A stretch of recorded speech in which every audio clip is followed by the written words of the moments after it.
Chris Roberts here for Fight Hub TV. I'm joined by Dave Allen.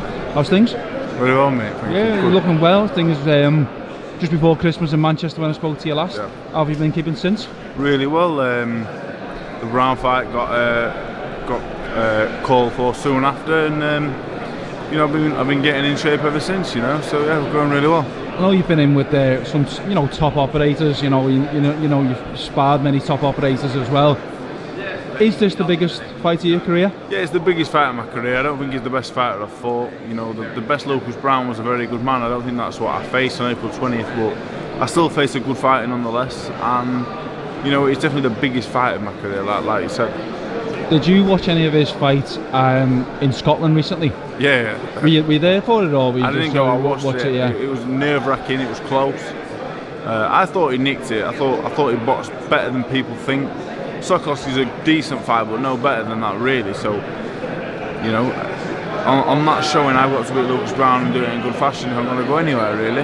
What kind of goes through your head then when you're watching that? Are you thinking, are you glad that he's not looking great, or are you thinking, I want the best Lucas Browne? Yeah, I wanted him to win in good fashion, because now I beat him, I'm not really going to get as much credit as I would have liked to when I originally took the fight. So, you know, he's got one defeat in 29. He's a former WBA heavyweight champion of the world. A win there, I hope puts me into the pitch for some big fights. Obviously, you know, he's fought White, you fought White. Do you kind of look at that? Do you look at his performance against there? I know he kind of got comprehensively beaten, but do you kind of look at the two performances and think, you know, what can I kind of gauge from this? We boxed two different Dylan Whites. I boxed Dylan White coming off the Joshua defeat. He wasn't as good as he is when Browne boxed him.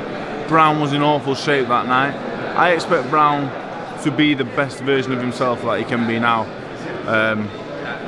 He's still 40 years old now, you know, so I expect to see the best Lucas Browne that we can see. And I think the best Lucas Browne that we can see is a shadow of his former self. I'd love to say I'm fighting a world-class heavyweight, but I don't really feel that I am.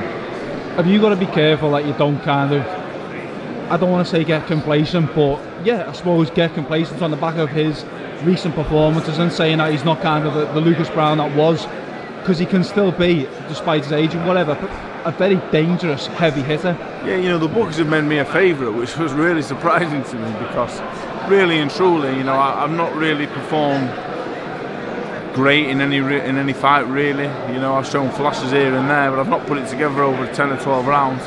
He's been there and done it at the highest level. So for me, I go into it as an underdog, I believe, and that's the mentality I take into the ring. But very confident of beating him. You know, I see things very black and white. I'm not saying he's what he was. I know he's a faded force, but he can still punch. He's still strong. He's still tough in game. He's just a little bit slower than he once was, I think. And who have you been sparring in preparation for this fight? I'm sparring Craig Glover. You know, I think he's fighting on the show.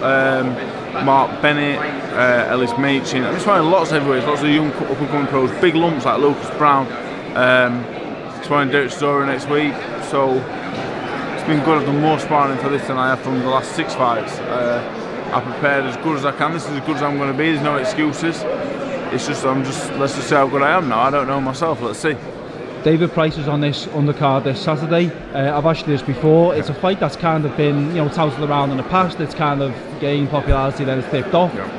Should he come through on Saturday? Should you come through in a couple of weeks' time?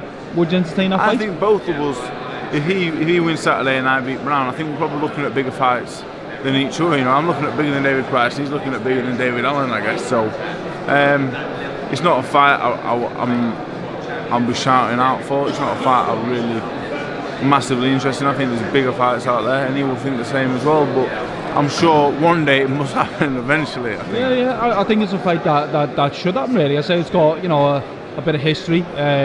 And you know, it'd be easy to get momentum on it. Yeah, it'd be a good fight. You know, I like David Price. I think he's a good fight. I think he's still very dangerous. So, you know, I think there's bigger fights out there with the same reward and less risk. I think, and that's being honest about it. And obviously I can see the press conference about to start. I just want to wrap things up. I just want to ask you about Tyson Fury's next fight announcements against Schwartz. What did you make of that? I'm a big Tyson Fury fan, the biggest Tyson Fury fan, and that fight for me isn't good.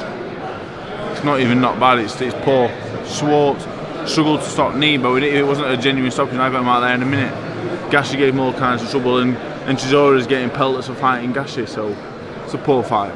Yeah, I think what do you make of the whole heavyweight division as a whole? I mean, obviously you've got criticism with Joshua as well, fighting Miller. Of course, yeah. I suppose it's ended up a bit disappointing coming into 2019 that these guys sort of haven't got it on. I understand why they're not doing it, but it's in their best interest to make the most money with the least risk. But for me and you and everyone else, it's a shame. We want to see the big three fighting each other. Dave Allen, thanks for talking to Fight Up TV. Good luck on a couple of weeks. Thank you. Pleasure as always. Nice one. Good man. Nice one.